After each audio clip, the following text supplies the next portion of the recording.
Congolaises, Congolais, chers compatriotes, il y a 6 ans, je prenais congé de mes responsabilités en tant que président de la République, chef de l'État.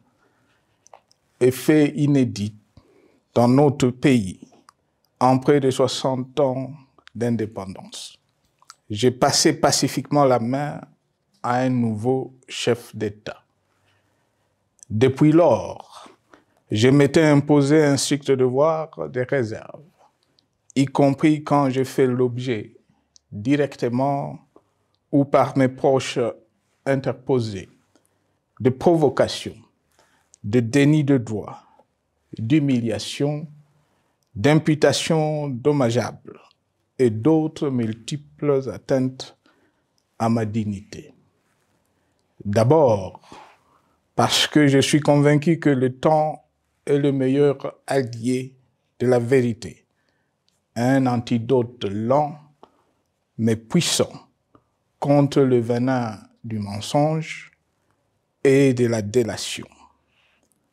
Mais aussi et surtout, parce qu'agir autrement aurait fait le jeu de ceux qui, par cette campagne odieuse, cherchaient à détourner l'attention de notre peuple de leur incapacité, aujourd'hui avérée, à répondre à ses attentes et aspirations. J'ai enfin décidé de briser ce long silence, de sortir de ma réserve et de m'adresser à vous parce que l'enjeu est de taille. Il est même existentiel. Non pas pour ma famille politique ou biologique, moins encore pour ma modeste personne, mais plutôt pour la nation congolaise et pour l'avenir de notre cher et beau pays. J'ai décidé de briser le silence parce qu'au vu de la situation que traverse notre pays, continuer à me taire m'aurait rendu poursuivable devant le tribunal de l'histoire pour non-assistance à plus de 100 millions de compatriotes en danger. Je saisis cette opportunité pour partager avec vous mes réflexions et participer ainsi à la recherche de la solution à la crise que traverse notre pays, la République démocratique du Congo, terre de nos ancêtres, car il est gravement malade et son pronostic vital engagé. Mieux que quiconque, vous en êtes conscient, car vous en faites quotidiennement les frais dans votre chair et vous en payez le prix. Mes chers compatriotes, vu l'importance stratégique de notre pays et le rôle qu'il est appelé à jouer, j'avais, de l'avènement au pouvoir du chef de l'État actuel, conclu avec lui un accord donnant naissance à la coalition entre nos forces politiques respectives. À propos de cet accord, beaucoup de contre-vérités ont été dites, y compris, fort malheureusement, par celui qui est censé connaître la vérité, parce qu'en étant l'un de 2 principaux signataires. En attendant qu'au moment opportun, la vérité soit rétablie, preuve irréfutable à l'appui, permettez-moi pour l'instant d'affirmer qu'en ce qui me concerne, la conclusion de cet accord n'avait pour seule motivation que l'intérêt supérieur de la nation. Par cet accord de mutualisation de forces, j'entendais en effet permettre à mon successeur d'exercer dans la direction des affaires de l'État plus de pouvoir effectif que ce que la faible représentation de sa famille politique au sein de la nouvelle Assemblée nationale était en droit de lui conférer. Je voulais par ailleurs faciliter le fonctionnement harmonieux des institutions et éviter à la nation, comme à notre jeune démocratie, d'éventuelles crises politiques qui leur auraient été fatales. Cette première alternance pacifique et civilisée à la tête du pays avait suscité d'autant plus d'espoir qu'en janvier 2019, notre pays s'est trouvé en bien meilleur état qu'au moment de ma propre accession à la magistrature suprême en janvier 2001.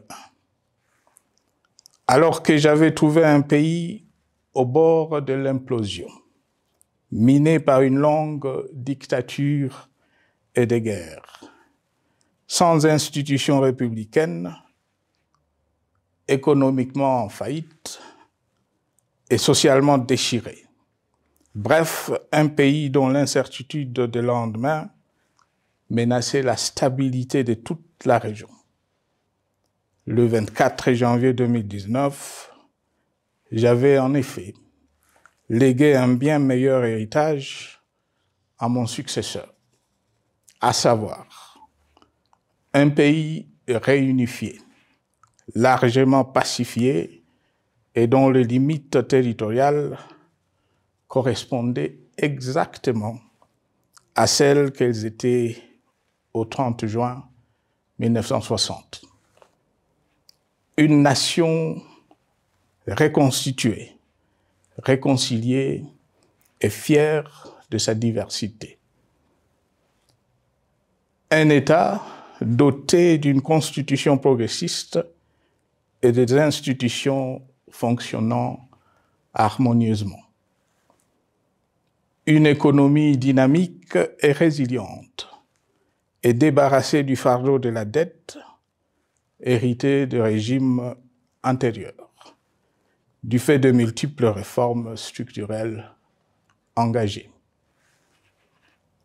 Une armée nationale républicaine de plus en plus professionnelle et capable de relever le défi de la défense de l'intégrité du territoire national. Une démocratie en constante consolidation, avec notamment l'organisation sur fonds propres d'un troisième cycle électoral. Le cœur serré, je constate qu'à peine 6 ans après, ce bel héritage en indivision, légué à l'ensemble de notre peuple, a été complètement dilapidé par celui qui en avait reçu la garde. Que notre pays offre un spectacle de plus désolant et qu'il suscite d'autant plus de désespoir au sein de notre peuple et de pitié et de moquerie à travers le monde, que l'inconscience de ses dirigeants ne permet aucun espoir de redressement. Cette détérioration rapide de la situation générale du pays est principalement due à l'iverse du pouvoir sans limite. Le nouveau dirigeant s'illustre en effet par une série de remises en cause, reniements et violations intentionnelles de la Constitution, avec en toile de fond la volonté irrésistible de concentrer tout le pouvoir entre les mains d'un seul homme au mépris du pacte qui cimentait la cohésion de notre peuple. Le premier acte de remise en question de ce pacte républicain, véritable socle de stabilité et de cohésion nationale, a consisté à violer délibérément la Constitution et les lois pertinentes lors du premier remaniement de la Cour constitutionnelle par le président de la République. La violation de ce texte juridique, fondement de tout état de droit, pour de simples raisons de confort politique est devenue, depuis lors, une marque distinctive de la gouvernance de notre pays.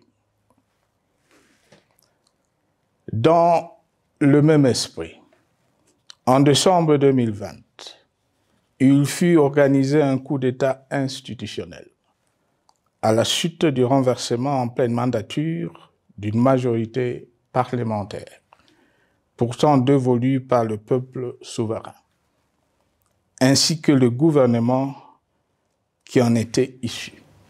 S'en sont ainsi suivis la nomination illégale de membres de la Commission électorale nationale indépendante, ainsi que le simulacre des élections de décembre 2023, organisé en violation du cadre juridique et de normes internationales pertinentes, qui, par une ampleur sans précédent de la fraude, ont amplifié l'illégitimité des institutions et de leurs animateurs.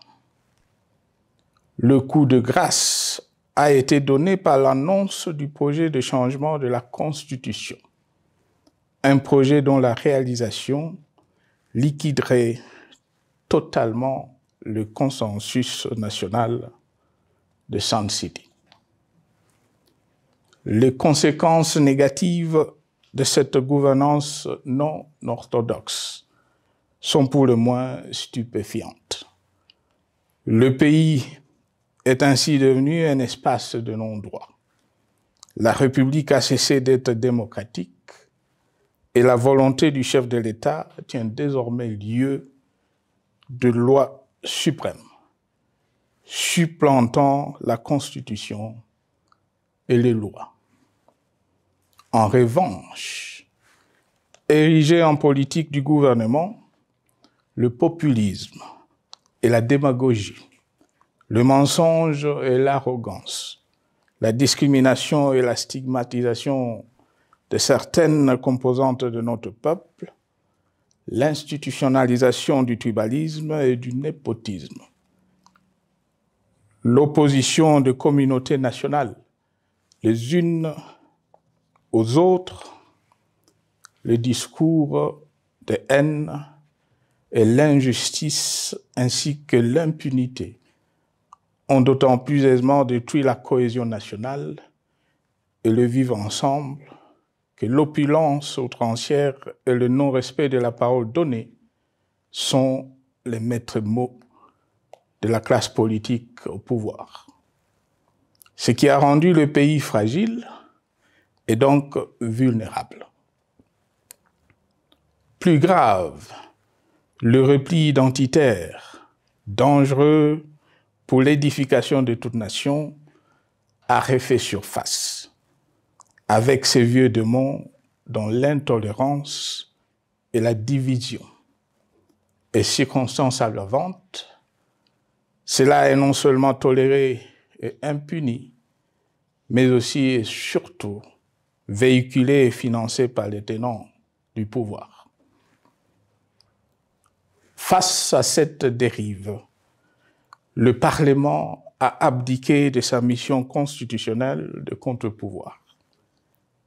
Il a ainsi cessé d'être le temple de la démocratie, le lieu par excellence de l'expression législative et la volonté du souverain primaire, pour ne plus être qu'une chambre d'enregistrement de la volonté d'une seule personne.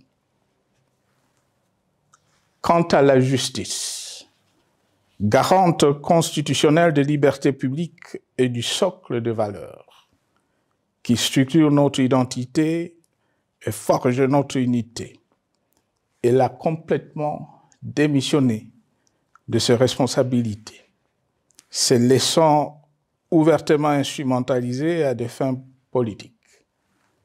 Elle n'est donc plus qu'un instrument d'oppression d'une dictature qui tente désespérément de survivre à contre-courant de l'histoire, par la terreur et l'imposition de la pensée unique. Rôle peu louable, qu'elle partage avec les milices tribales, ainsi que la police et le service de renseignement, eux aussi détournés de leur noble mission de protection des citoyens et de sécurisation de l'État. Sur le plan économique, la situation est de plus inquiétante. Malgré l'augmentation des recettes publiques, essentiellement due à l'arrivée à maturité de toutes les réformes courageusement votées de 2002 à 2018, notamment le nouveau code minier, forestier, des hydrocarbures, des assurances et de la sous-traitance, et un niveau d'aide financière accru de la part des institutions de Bretton Woods. Aucun investissement n'a été réalisé pour doter le pays d'infrastructures modernes, soutenir des réformes structurelles et stimuler la croissance. Par contre, l'inflation et la dépréciation monétaire, jadis vaincues, sont de retour. La corruption et le détournement de deniers publics ont atteint un niveau inédit. Et l'endettement public que nous avions maîtrisé de 2010 a de nouveau grimpé en flèche, dépassant la barre de 10 milliards de dollars et suscitant des inquiétudes légitimes quant à la solvabilité à moyen et long terme du pays. Les conséquences sur le plan social sont aussi dramatiques. Aggravation du chômage, accumulation des arriérés des salaires des agents de l'État, baisse drastique du niveau de vie de la population et recrudescence du banditisme urbain, de l'exode rural et de la famine dans un nombre croissant de provinces. Les Congolais sont désormais en proie à une véritable angoisse existentielle. Parmi les victimes résignées de ce gâchis se trouve en bonne place notre jeunesse, qui a été pourtant de tout le combat démocratique et qui a beaucoup cru aux vertus de l'alternance pacifique. Aujourd'hui, sans repère ni perspective sérieuse du lendemain, ils se sont abandonnés, laissés à la merci des entrepreneurs de conflits et de vendeurs d'illusions de tous bords. Rien de ce qui lui a été promis depuis 6 ans n'a été réalisé. À cette jeunesse désabusée, comme à l'ensemble de notre peuple, nous tenons à donner une assurance. L'échec d'un régime compromet, mais ne scelle pas définitivement le sort d'un peuple. Mes chers compatriotes, s'agissant de la situation sécuritaire, dans les grandes agglomérations comme dans nos campagnes, elle est partout plus que préoccupante. C'est le cas notamment au nord Kivu, au sud Kivu, en Ituri, au Maniema, au Tanganyika, au Katanga et au Mai-Ndombe, province pourtant voisine de Kinshasa, capitale du pays et siège des institutions. Le sang de nos compatriotes civils et militaires, valeureux officiers et soldats des rangs, mais aussi députés, éminents membres de la société civile ou de partis politiques, a ainsi abondamment et gratuitement coulé. Du fait de l'intolérance, du cynisme, voire pire, d'un terrorisme d'État pratiqué dans un seul et unique dessein, l'abus du pouvoir pour le pouvoir. C'est le cas, entre autres, de plusieurs centaines de détenus du centre pénitentiaire de rééducation de Makala, sauvagement abattus dans la nuit du 1er au 2 septembre 2024, victimes sans défense d'un crime incontestable contre l'humanité, à ce jour restés impunis. Il en est de même de membres de la secte mystico-religieuse Wazalendo de Goma, de jeunes de la Junafek à Lubumbashi et du massacre des adeptes de l'église Mbidi à Kilwa.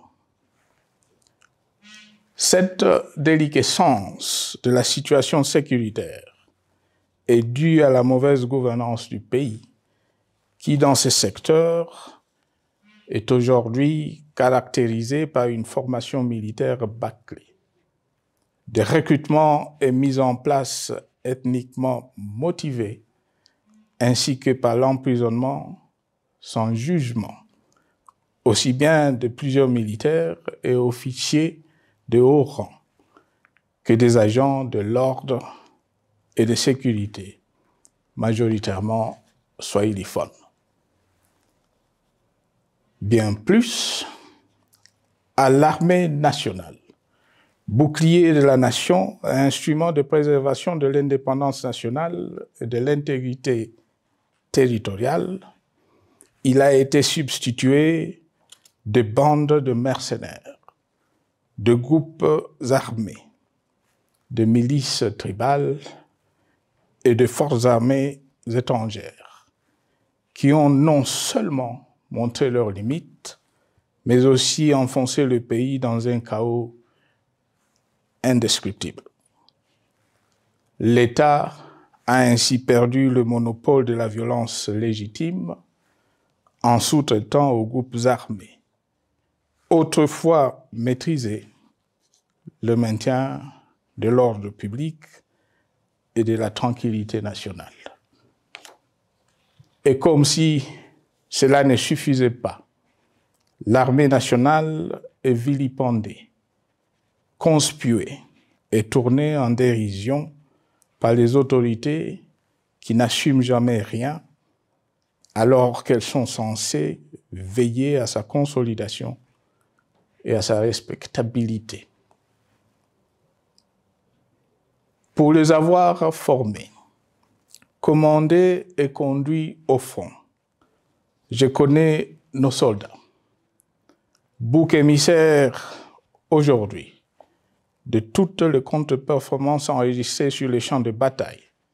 Ils ne sont pourtant pas intrinsèquement moins bons, moins nationalistes et moins loyaux. Ce qui a changé entre-temps, c'est la qualité du commandement et de leur prise en charge. Au niveau régional, le gouvernement a levé l'option désastreuse de se détourner de deux principaux instruments internationaux qui étaient à la base de l'architecture régionale de paix et de sécurité, laquelle avait permis la stabilité régionale que le président actuel avait trouvée lors de son accession au pouvoir, à savoir le pacte sur la sécurité, la stabilité et le développement dans la région de Grand Lac et l'accord cadre pour la paix, la sécurité et la coopération pour la République démocratique du Congo et la région. Plus grave encore, en faisant de forces négatives, les FDLR, ainsi que des centaines de groupes armés congolais, des supplétifs des forces armées de la République démocratique du Congo, le gouvernement a ouvert la voie à la régionalisation du conflit, avec des conséquences inévitables sur la stabilité de la région.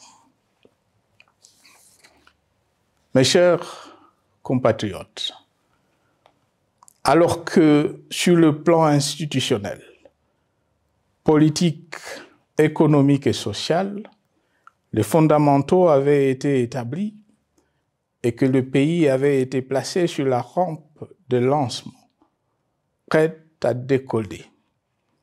Nous voici, hélas, en un temps record, soit 6 ans, de nouveau à la case départ.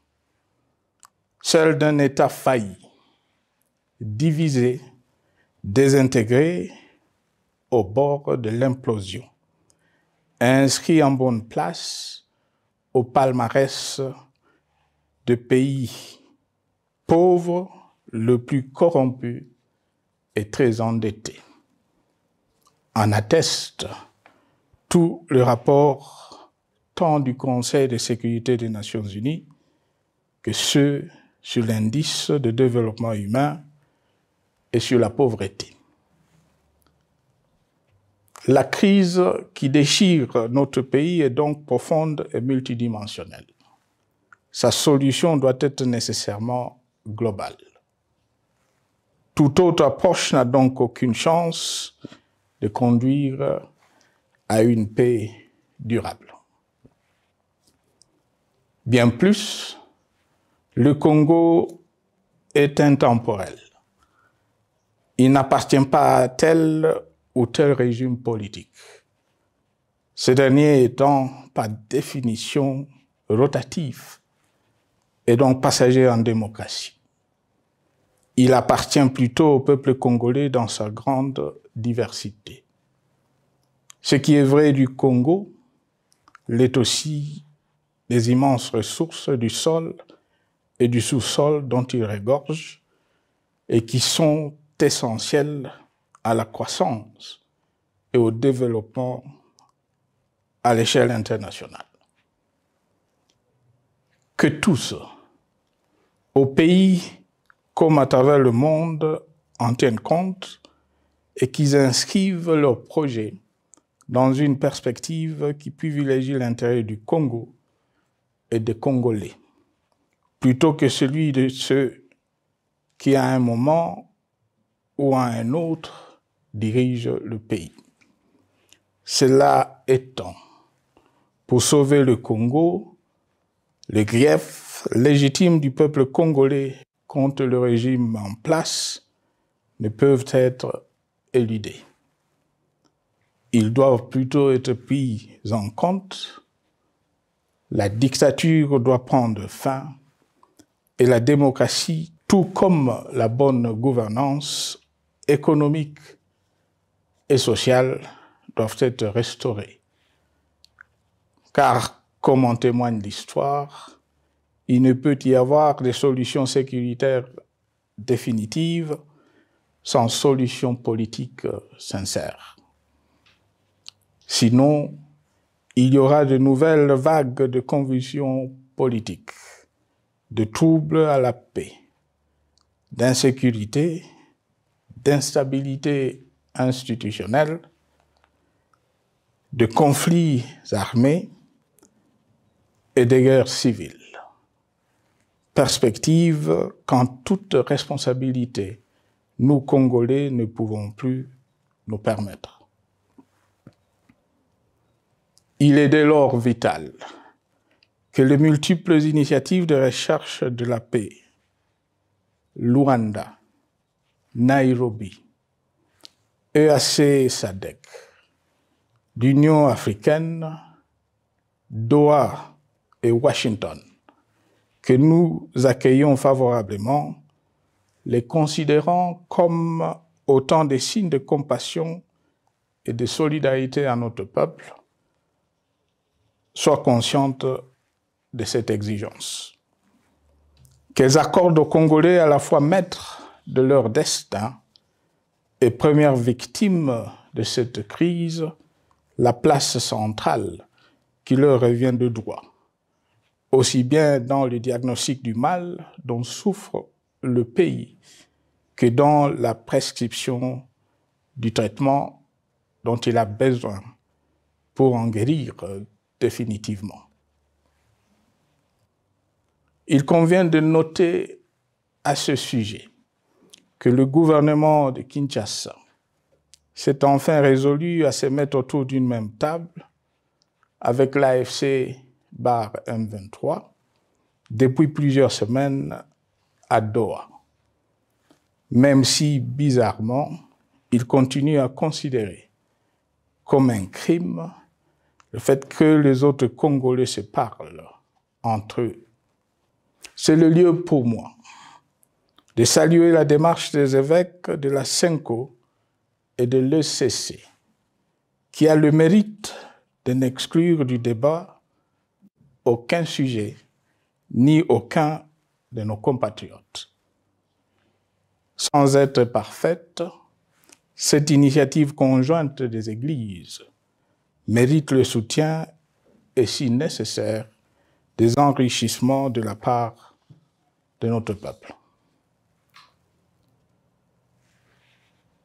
Mes chers compatriotes, une fois n'étant pas coutume, il convient de dénoncer la falsification de l'histoire par ceux dont le jeu pervers dans l'opposition naguère, comme aujourd'hui au pouvoir, a consisté et consiste encore à calomnier, à diffamer, à diaboliser et à diviser pour gagner et régner, à se défausser sur les autres pour justifier leur contre-performance, quelles qu'en soient les conséquences sur la cohésion nationale ou en termes de vies humaines injustement brisées ou perdues. Une preuve, s'il en fallait encore, vient de nous en être donnée une fois de plus. Il y a quelques jours, en effet, suite à une simple rumeur de la rue ou des réseaux sociaux sur ma prétendue présence à Goma, où je veux me rendre dans les prochains jours, comme annoncé par ailleurs, le régime en place à Kinshasa a pris des décisions arbitraires, avec une légèreté déconcertante qui témoigne du recul spectaculaire de la démocratie. Mieux que quiconque, vous savez que pour moi, le Congo est la priorité absolue, que sa souveraineté et son intégrité territoriale ne sont pas négociables, que mon engagement pour la démocratie, la cohésion nationale, la paix et la stabilité n'est pas un slogan creux, et que le respect de la Constitution et des lois du pays, autant que celui de la parole donnée, sont sacrés. Militaire, j'ai juré de défendre la patrie jusqu'au sacrifice suprême. Hier au pouvoir, aujourd'hui en dehors du pouvoir, je demeure plus que jamais fidèle à ce serment. En ce moment où le pays est de nouveau divisé, appelé par le destin, j'ai le devoir d'œuvrer à la recherche de la paix et de contribuer à la reconstruction de notre pays qui se meurt. C'est dans cet esprit que j'ai choisi ce moment pour exprimer ma sympathie à l'endroit de toutes les victimes du conflit en cours, de réconforter et marquer ma solidarité avec la population de la partie orientale. Vous, qui êtes abandonnés par le pouvoir central, qui semble avoir pris le parti de vous punir, entre autres, en déconnectant les institutions financières du réseau bancaire national, et en restreignant le mouvement de personnes et de biens. Ces décisions et bien d'autres vous asphyxient et rendent votre vie plus précaire que jamais. J'en appelle aux uns et aux autres, en particulier au gouvernement, d'humaniser les conditions de vie de nos compatriotes de cette partie du territoire national. Ils ont droit à la vie, à la scolarisation de leurs enfants et aux autres conditions du bien-être. En entendant le rétablissement de l'autorité de l'État sur toute l'étendue du territoire national, j'invite les tenants du pouvoir à protéger la population. De même, l'armée, la justice, les autres structures en charge de l'ordre et de la sécurité doivent être véritablement au service de la population et répondre à ses aspirations. Mes chers compatriotes, de par mon expérience dans des situations similaires, le patriotisme et l'humanisme ont guidé le processus de règlement de conflits et ont porté de fruits dans le passé, aussi bien sur les champs de bataille que sur celui de négociation ou du dialogue. Notre pays avait été divisé de quasi-moitié pendant quelques années. La sagesse avait alors prévalu. Nous avions recollé le morceau et le pays a survécu dans son unité. C'est ainsi qu'après quelques années de réflexion sur la crise en cours, après avoir consulté des chefs d'État et des anciens chefs d'État de la région, ainsi que des acteurs politiques et sociaux, nationaux et étrangers, j'ai fait ce jour une proposition qui engage la nation tout entière à un sursaut patriotique pour un pacte citoyen afin de tirer le pays du gouffre. Le travail hardi qui s'impose à nous portera notamment sur les 12 points suivants. 1. Mettre fin à la dictature, mieux à la tyrannie. 2. Arrêter la guerre. 3. Rétablir l'autorité de l'État sur toute l'étendue du territoire national. 4. Restaurer la démocratie en revenant aux fondamentaux d'un véritable État de droit. 5. Rétablir les libertés fondamentales. 6. Réconcilier le Congolais et reconstruire la cohésion nationale. 7. Relancer le développement du pays par la mise en place d'une bonne gouvernance économique, une gestion administrative et financière orthodoxe et une répartition équitable des ressources nationales. 8. Relancer le dialogue sincère et permanent avec tout le pays voisin en vue de l'instauration de la paix et du développement durable dans la région. 9. Rétablir la crédibilité du pays auprès de partenaires au niveau tant régional, continental qu'international. 10.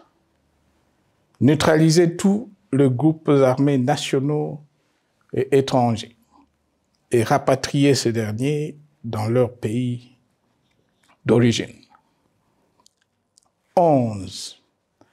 Mettre définitivement fin au recours et à l'utilisation de mercenaires, conformément à la Convention de l'Union africaine sur l'élimination du mercenariat en Afrique du 3 juillet 1977 et à la résolution des Nations Unies du 4 décembre 1989 portant sur la Convention internationale contre le recrutement, l'utilisation, le financement et l'instruction de mercenaires et rapatrier sans condition ceux qui sont déjà déployés sur le sol congolais.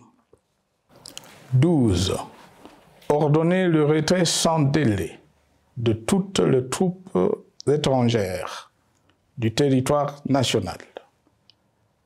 À ce sujet, je salue la décision sage des pays de la SADC de retirer les troupes de la SAMI DRC de notre pays. Vu l'immensité de la tâche ainsi décrite, je lance un appel solennel à tous les Congolais, sans distinction de sexe, d'ethnie, d'âge, de classe sociale, de zone géographique ou d'appartenance politique, qui aiment passionnément le Congo, qui sont prêts à tous les sacrifices, qui adhèrent sans réserve au pacte républicain de Sun City et qui tiennent au respect de la Constitution du 18 février 2006 à s'unir autour de ces objectifs.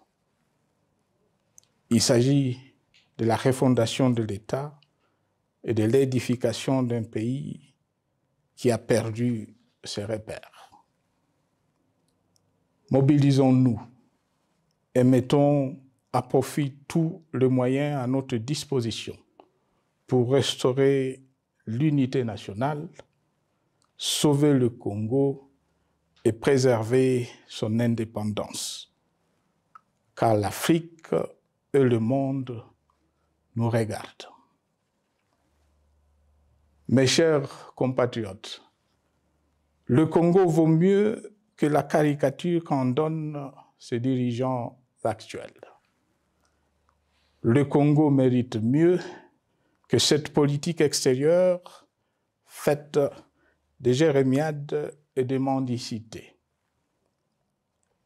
J'ai donc la ferme conviction que le peuple congolais est capable, aujourd'hui comme en 1960, de vaincre le démon de la division, qu'il est capable aujourd'hui, comme au cours de la décennie 90, de vaincre la tyrannie et la tentation du pouvoir absolu.